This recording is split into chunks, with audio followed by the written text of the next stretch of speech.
That's what we want. Hopefully this is still up. Yes. Cool. So, hello. Today we are going to be going over enemy behavior and UI. As much UI as we can fit in, because UI is a huge topic. But yeah, do you have any questions before we just kind of dive into it? Okay. So we are going to do some enemy behavior. So right now we made a little enemy spawner that just, spawns little enemies, 3 of them, and they just kind of sit there. Nothing really happens. So we want to be able to have these enemies move and do interesting things. So in order to do that, we need to, first we should probably make the enemy have a script. So let's just give it one now. This in scripts, enemy.cs, sounds good. So this is our script, and let's say we want the enemy to have some basic behavior. We want it to walk towards the player when it's in a certain range. Maybe the range is like, 10 pixels or something. That's pretty small, like 100 pixels or something. So basically, in order to implement this, one way we could do it is to have the enemy know where the player is. So at startup, the enemy finds the player, and every frame it would calculate the distance between the player and it. So that would basically look something like we have a spatial, which is our target. We have a bool that is target in range, and it is false. And so at ready, we would say, what is the find nodes? Like find a node by name. I don't use this find node. I don't use that in GD script either. Yeah, I'm just doing basically you would say target is find node on ready. And we would say player. And so we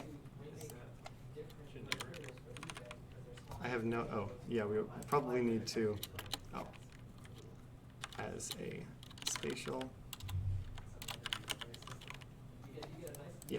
you have to cast it. So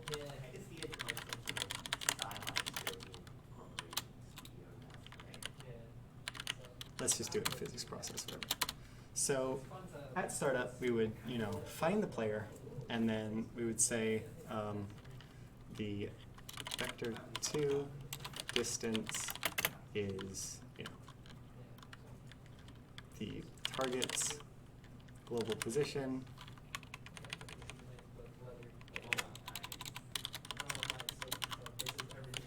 Oh, this is not spatial. This is Node 2D. Whoops. I'm too used to 3D. So let's make this Node 2. So we get the target's global position minus our position. And then we would say if,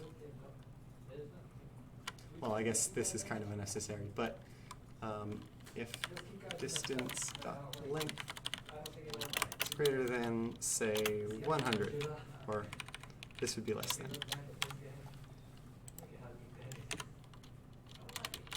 We would,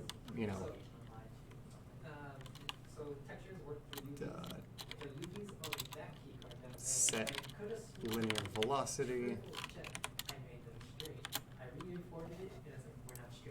I guess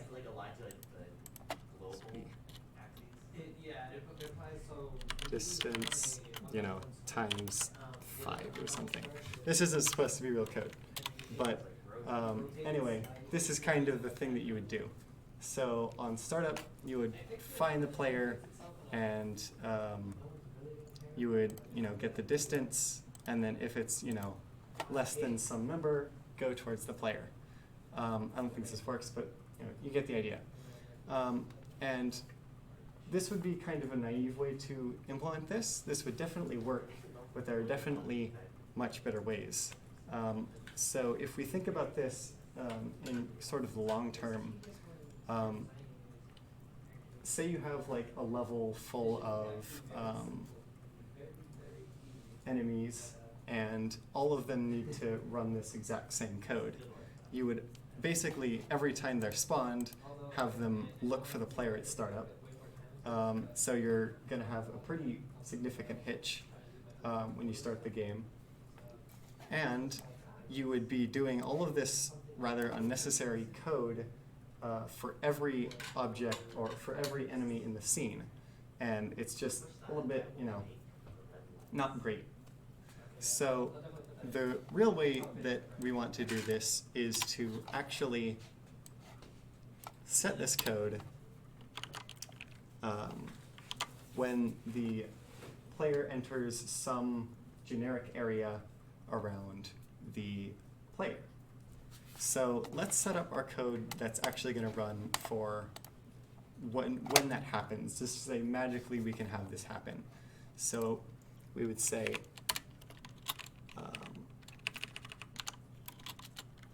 if target in range, we want to run target is in range. Let's just say we have that function. This function is just void. Let's probably make this real C#.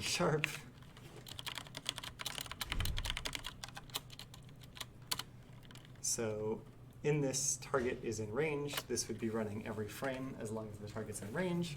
We would get the direction,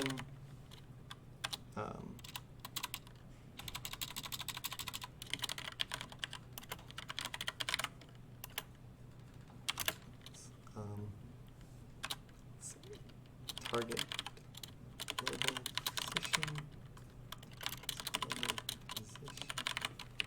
dot normal list. I don't think I have this in the notes. I don't think it works correctly. I'll update them later. So this is the direction from the enemy to the player, and we want to set our velocity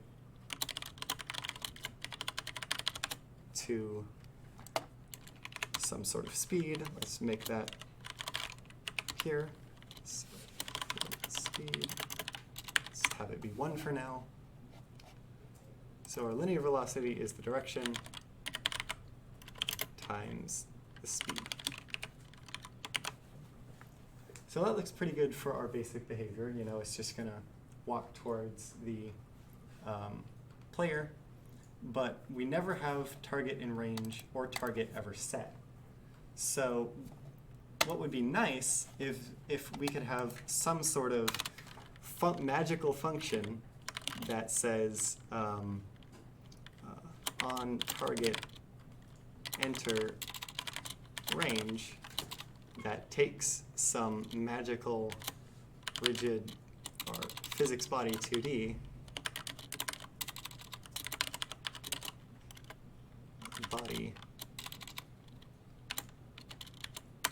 that would set the target or target in range to true and would set target to be the body. And we would have another function for when that target leaves the range,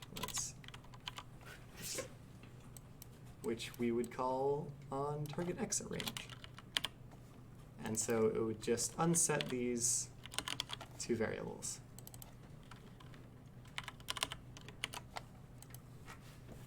So that would be very nice. And fortunately, Godot lets you do basically exactly this.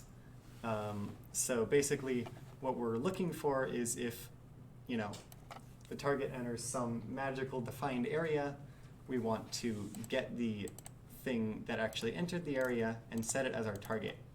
In that case, if target and range would be true, and we would start walking towards them.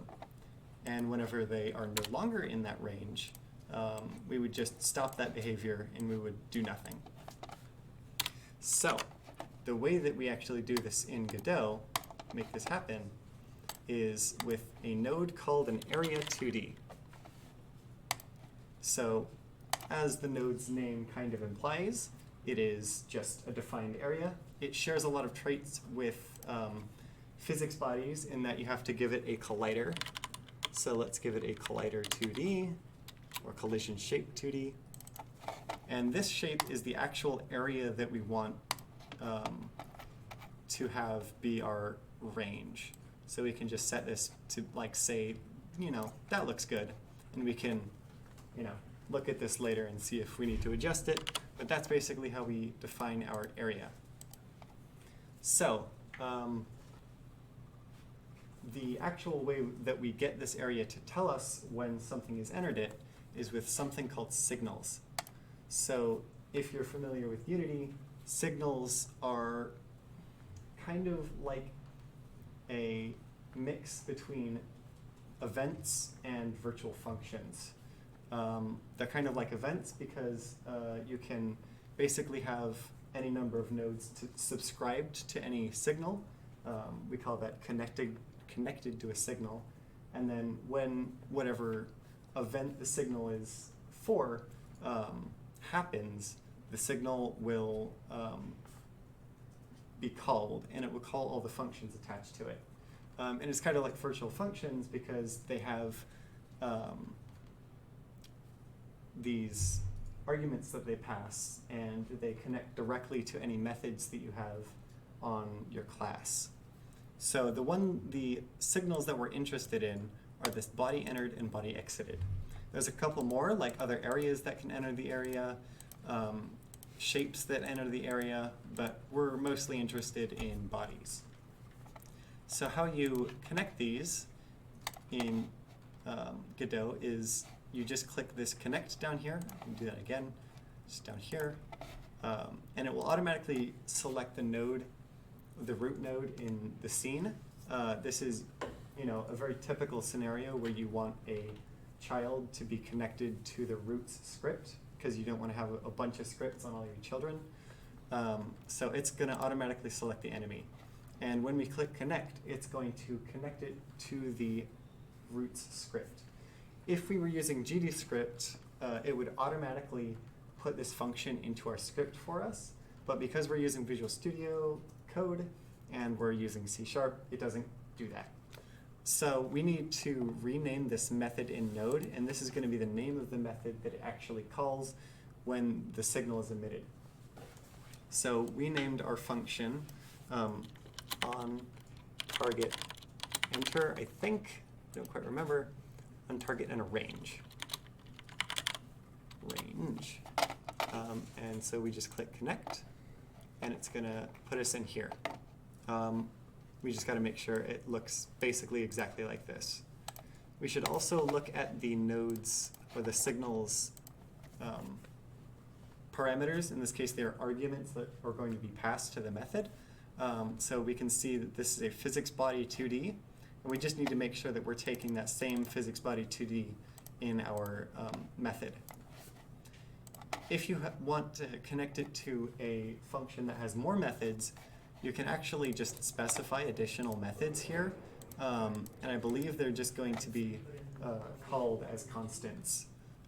So they're going to be the same across all emissions. So we just need to connect this other on body. So we just do on body exited. Was it exit or exited? Exit range.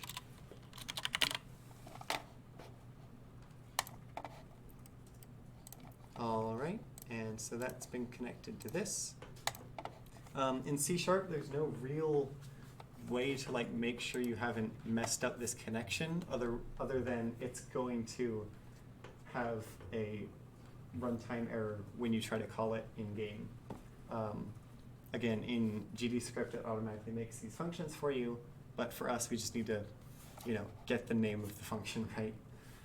So yeah, that basically looks good for our script. We're going to go ahead and test this. So we're going to run the game.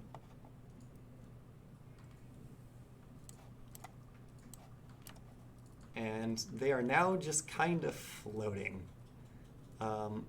which is not exactly what we want. So that's bad. How do we fix that? So the actual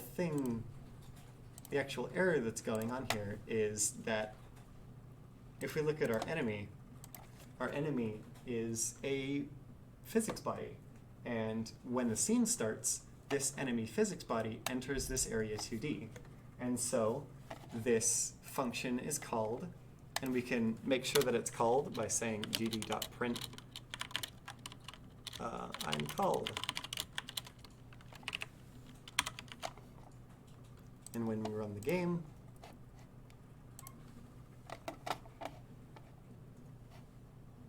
we can see that I'm called quite a bit. So that's bad. How do we fix this? And there's actually a couple ways to fix this. The main two that come to my mind are something called collision layers and groups. These two solutions both would work, but collision layers lend themselves better to some cases.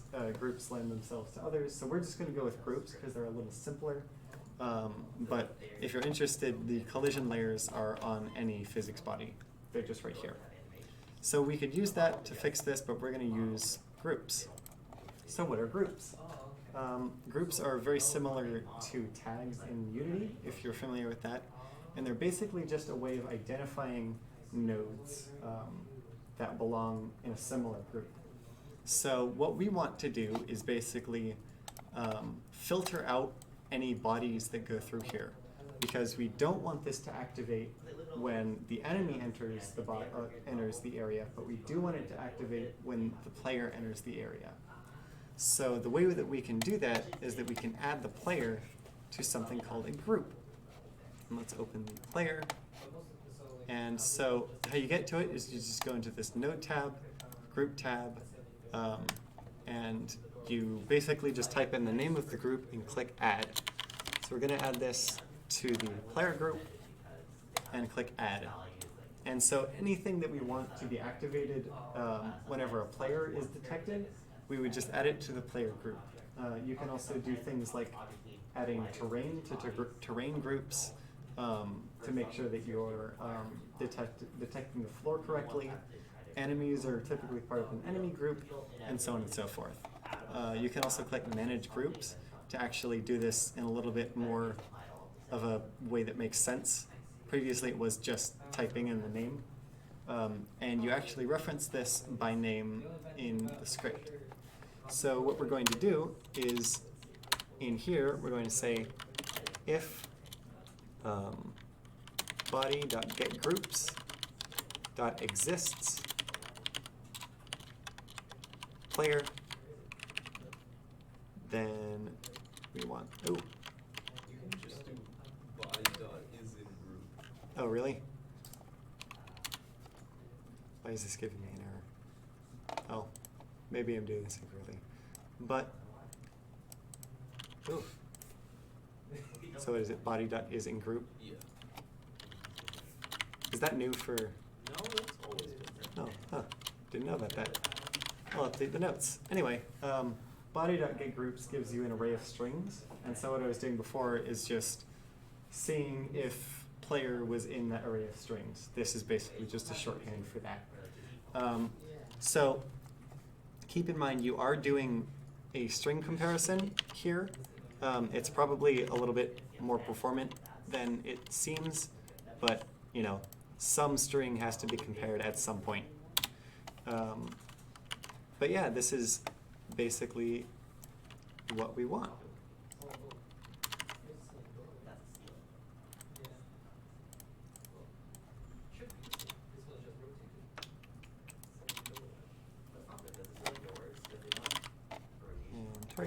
is null. So now any object can enter this area, or any physics body that is, and if it has a player in its groups, then it is going to set it to the target. And when the target is set, we're just going to call this function every frame. The difference between this solution and the one with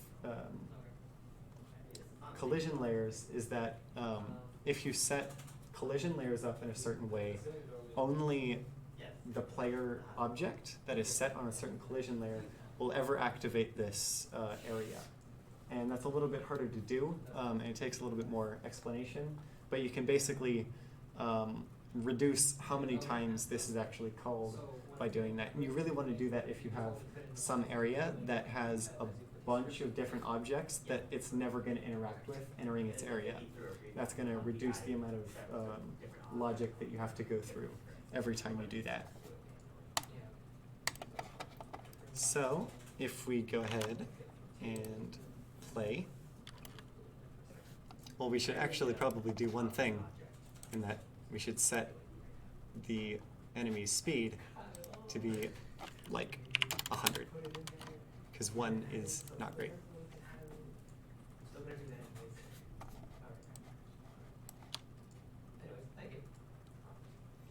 So now as we enter their area, they're going to run after me. Ah! And we can both kind of just fly. This game isn't very good, but yeah, that's we're never coming down, are we? No. Okay. But yeah, that's basically what we want. I can also set up something very similar for detracting the player health, but we only have a little bit of time, so we're probably just going to move on to UI now. Do you have any questions about that? Cool. So, do you want to take over for UI? I know, like, not a lot about UI. Okay, so we are going to do some UI. And so some background on UI. So if we open this node hierarchy, we have mostly been using this node 2D. And this is all of our two-dimensional nodes that we ever use. But we can see that there's a sister node to this called control. And both of them inherit from something called canvas item that we can't actually make an instance of. And this is this control is the parent node to all of our UI nodes. So we've got like labels and panels and text things and everything. And the reason they're sister nodes is because, you know, obviously they're both two-dimensional. Any text that you draw to the screen, or you can, you know, draw any like textures or whatever you want. Both of those things are being what's called drawn to the canvas. That is to say, they're just, you know, textures that are being pasted onto the screen in some way. The difference between Node 2D and Control, however, is that Node 2D has a very specific notion of what a position is. Its position is determined by its offset from the origin point. And so it can, you know, be followed by a camera, and there's some, you know, offset there. Its position on screen is basically just like its position relative to the origin, you know, minus its position relative to the camera and whatnot. And that's all, you know, what determines where a node 2D is on the screen. But for control nodes, their requirements for how to be positioned are a little bit more specific. They have to be positioned in terms of, you know, the middle of the screen, or maybe at the edge of the screen, and how they are repositioned when the screen size or aspect ratio changes. So when we think of Node 2Ds, we kind of expect them to exist in some sort of world. But, you know, the GUI nodes, or any sort of UI node, we expect it to be always on top of everything else, and to, you know, be in the same place independent of screen size or aspect ratio. And that's the main differences between our control nodes and Node 2Ds. However, there is some overlap. You can actually, I believe, have a Node 2D be a parent of a control node and vice versa, and it would do relatively what you would expect, but generally it's not great to mix them. So when you're working with UI, you typically have it as a child, all of your control nodes be a child of the canvas layer. And this is essentially a viewport for your control nodes. And in this way, you can have multiple canvas layers that are layered by their layer number. So you can reorder canvas layers during runtime. You can rotate and transform all control nodes at once. And it basically just acts like a viewport for your UI. You don't, obviously have to put it under a canvas layer, but it's generally a good idea. So for our UI, we're just going to be putting it as a child of the player, because this is going to make it easier to access the player's functions like the health, and make it easier for the player to access all of the UI. Whether you do this in a real game depends on what you're making, but this is what we're going to do because it's simpler.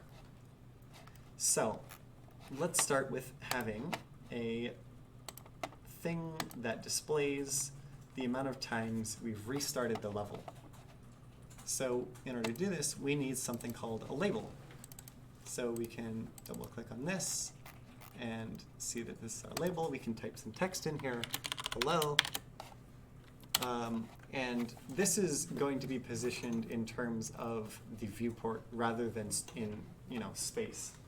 So our viewport is defined here. It's the actual physical screen size, and we can actually just reposition our label just like any other Node 2D. However, we have a much different looking way of determining position. So rather than our Node 2Ds, their position, rotation, and scale, our labels have something called an anchor and a margin. So there is a nice little tutorial on the Godot documentation that deals with all GUI nodes. This is a very good little thing to read through. But it lays out kind of how UI is handled in a lot more depth than I could, explain here. And it also goes into stuff with containers, which I won't have time to go over, but it's also a very good read. So in essence, what determines a GUI node's position is a combination of its anchor and its margin. So right now, this text, its anchor is set at 0, 0 for left and top, and 0, 0 for bottom and right. And these anchors are a value between 0 and 1. And as you can see there, as I drag the top, the bottom increased, but as I decreased it, it did not increase the bottom. And we also have this margin. So this is in terms of pixels. I believe they can be fractional pixels as well, like 0.0 or 0.5. Yeah, no, actually they cannot be. Ignore that, that is wrong. But this is basically the offset from the left, top, right, and bottom of the node from its anchor. So this is another big difference between Node 2Ds, is that the position is determined by, in relation to its 4 sides. So we're essentially manipulating a bounding box for this node. So if we set this right and bottom to 1, this basically is saying that the anchors for this GUI node are going to be 0 in the top, which is 0 meaning all the way to the left or all the way to the top, 0 for the top, 1 for the right, and 1 for the bottom. And so if we reset all of our margins, that's going to set the top left, or I should say, the left to be all the way on the left side of the screen.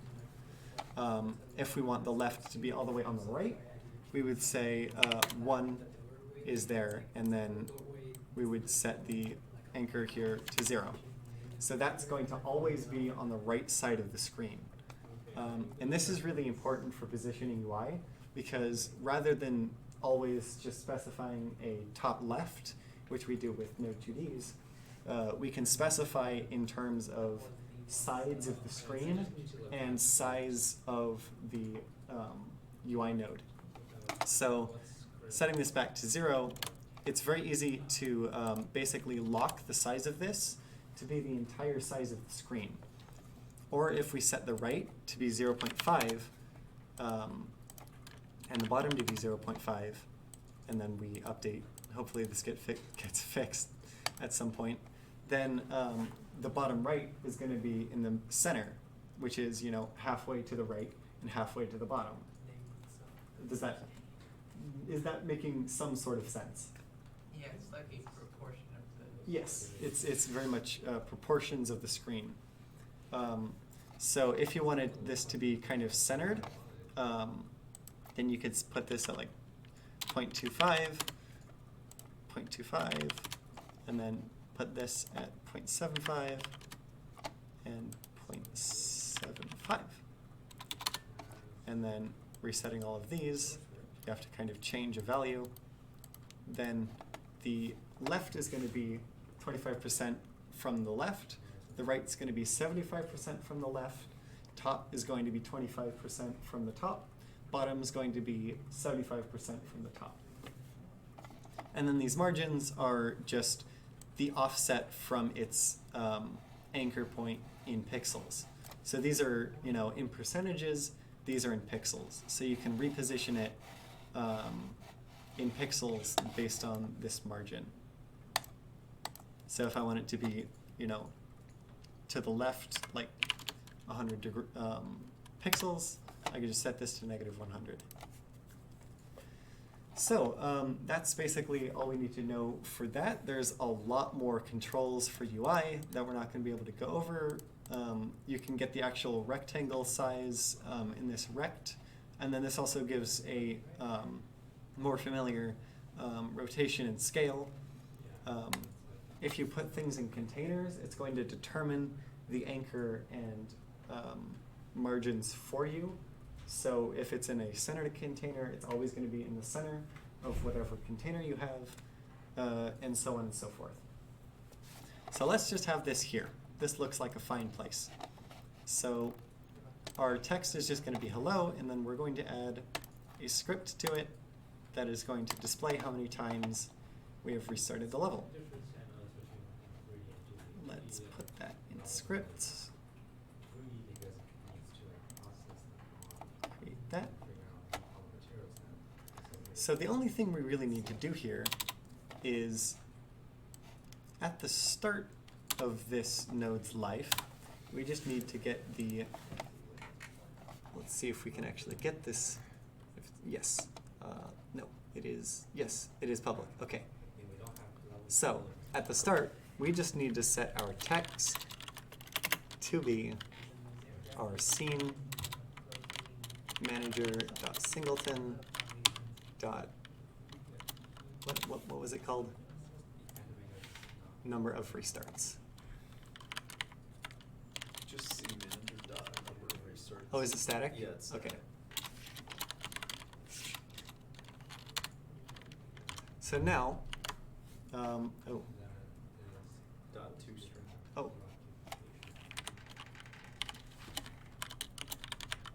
I don't use C# primarily, so this is all a little bit alien to me. But yeah, so text is the string that is actually going to be displayed on the label, and we just set that to the scene manager's number of restarts when we load in. So if we go ahead and play this,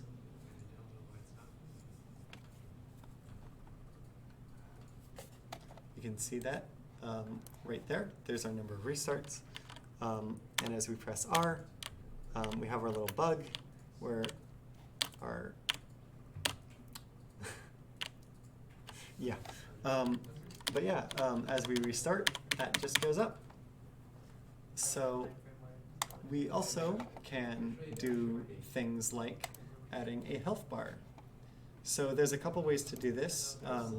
How you would probably do this in a real game would be to use a texture progress, but it's a little easier to set up a progress bar, so we're going to use that. So we can put this maybe under the label and set this down a little bit. No, please go away. Set the margin of the top to be down a little bit, and the bottom to be, well, I don't think that's actually doing anything. We set the right to be much bigger. It's actually just like do this. So this is going to be our little health bar. And you can control this with the value. So if we set this to 100, it's going to be at 100%.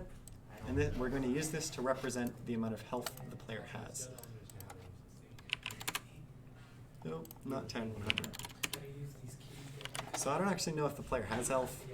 There's something that the buggers. Oh. Oh, we did something wrong there, but whatever. That doesn't matter. Player, where is our player script? I thought it's like it'd be good practice to like Oh. Definitely. Oh, player is in GD script. Well, that works. We could just do that. So let's just say we have a int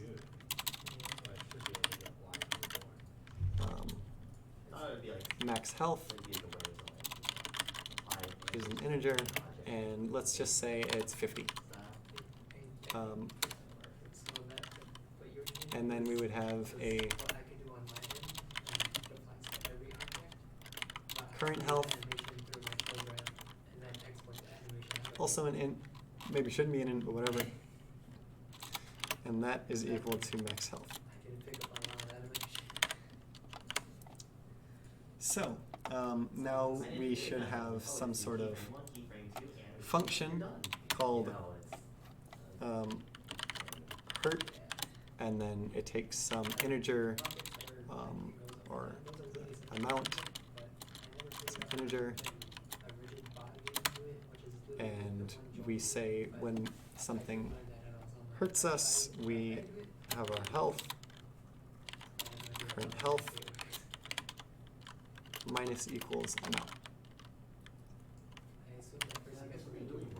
And we also want one more thing to happen here. On ready, we don't need to do anything because it's going to be at full health. But here, we want to get our canvas layer progress bar. This is being our representation of health. We want to set its value. If you haven't seen this before, this is GDScript's way of getting, or shorthand for getting nodes at runtime. So the value is going to be our max health, or no, current health, divided by max health, multiplied by 100. Hopefully it interprets those as floats. If not, whatever. I don't think it will. I think you have to cast it. Is that how you cast in GDScript? No, just as a function. Okay.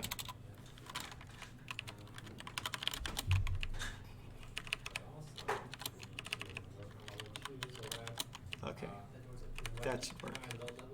Probably make 100.0 just to be safe. Yeah. So, now, this basically just normalizes it and then makes it a percent. And yeah, so now we just need our enemy to have some behavior. Let's actually set that up here. So we should make a void on touch, play on touch, body, target, sure.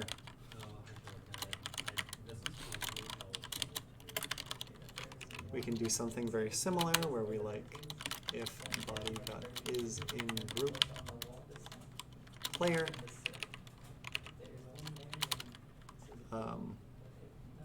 Say, I don't think we can cast it, but we can just say body dot call hurt, and let's say it's 6. That sounds like a good hurt amount. It's probably going to be hilariously broken, but that's fine. We should also probably have some logic that says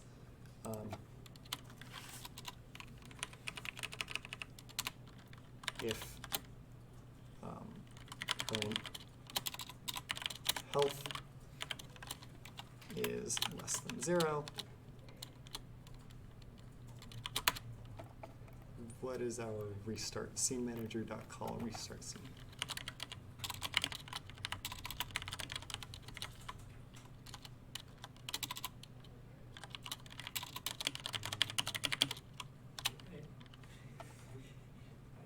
Cool. So now let's see if we royally mess this up.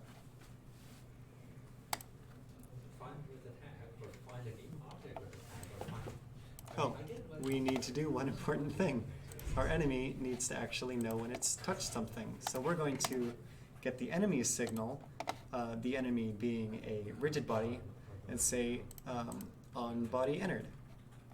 And we're going to connect that to our on touch target. On touch target.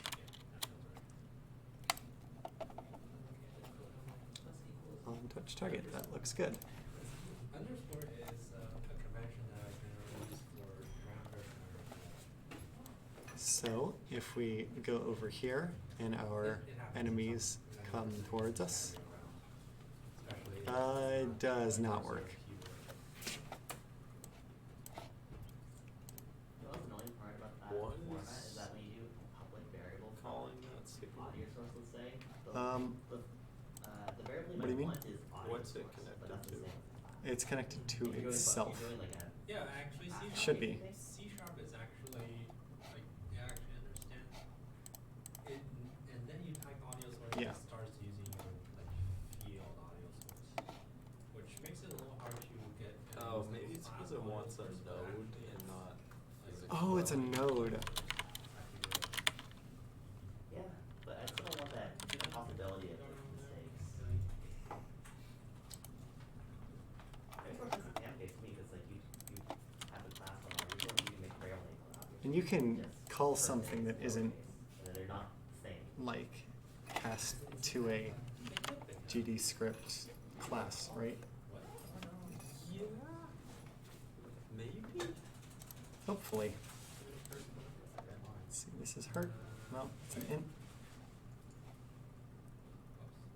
Oh, this is supposed to be an object. No, I don't think that matters.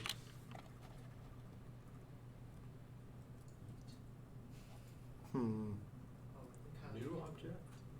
Right, new.